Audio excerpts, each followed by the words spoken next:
राजस्थान में आखिर कब होंगे पंचायत चुनाव? मंत्री झावर सिंह खर्रा के इस बड़े खुलासे ने उड़ा दी सभी नेताओं की नींद। जी हां, नमस्कार, मेरा नाम है मनस्विनी और आप देख रहे हैं भारत अवतार। राजस्थान में लंबे समय से अटके निकाय और पंचायत चुनावों को लेकर इस वक्त हर नुक्कड़ और चौराहे पर एक ही सवाल तैर रहा है कि आखिर कब होंगे चुनाव।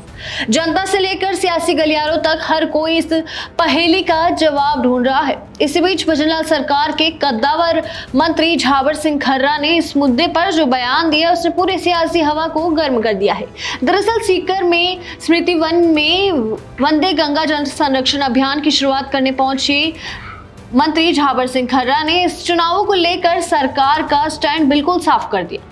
मंत्री खर्रा ने सीधे शब्दों में कहा कि राजस्थान हाईकोर्ट के ताजा फैसले के बाद अब गेंद पूरी तरह राज्य निर्वाचन आयोग के पाले में है। चुनाव कब और कैसे कराना है, इसकी पूरी जिम्मेदारी अब आयोग की ही है। उन्होंने विपक्ष और जनता की आशंकाओं को दूर करते हुए दावा किया कि सरकार चुनावों से कतई नहीं भाग रही है। सरकार 3 महीने पहले भी चुनाव कराने के लिए तैयार थी और आज भी पूरी तरह मुस्तैद खड़ी है। वहीं चुनावों में हो रही देरी की सबसे बड़ी वजह पर बात करते हुए मंत्री खर्रा ने पिछली कांग्रेस सरकार को ही आड़े हत्थे ले लिया।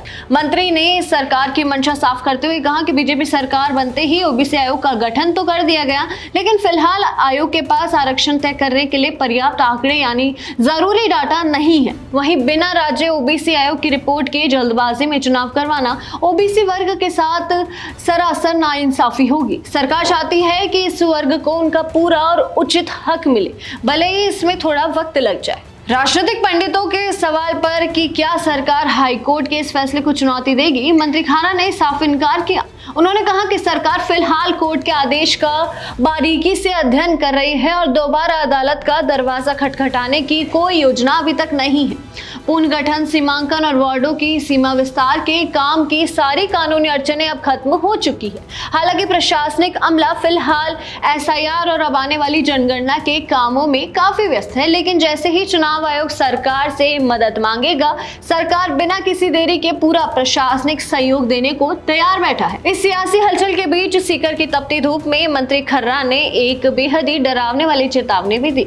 उन्होंने बढ़ते पारे पर गहरी चिंता जताते हुए कहा कि अगर हम अभी भी नहीं संभले तो क्षेत्र का तापमान 53 डिग्री सेल्सियस के पार पहुंच जाएगा। उन्होंने भावुक अपील करते हुए कहा कि अगर हम अपनी अगली पीढ़ी को सुरक्षित रखना चाहते हैं तो जल संरक्षण और पर्यावरण को बचाना होगा। ज्यादा से ज्यादा पेड़ लगाना और पानी बचाने ही इस जानलेवा गर्मी को बचाने का एकमात्र रास्ता बचा है।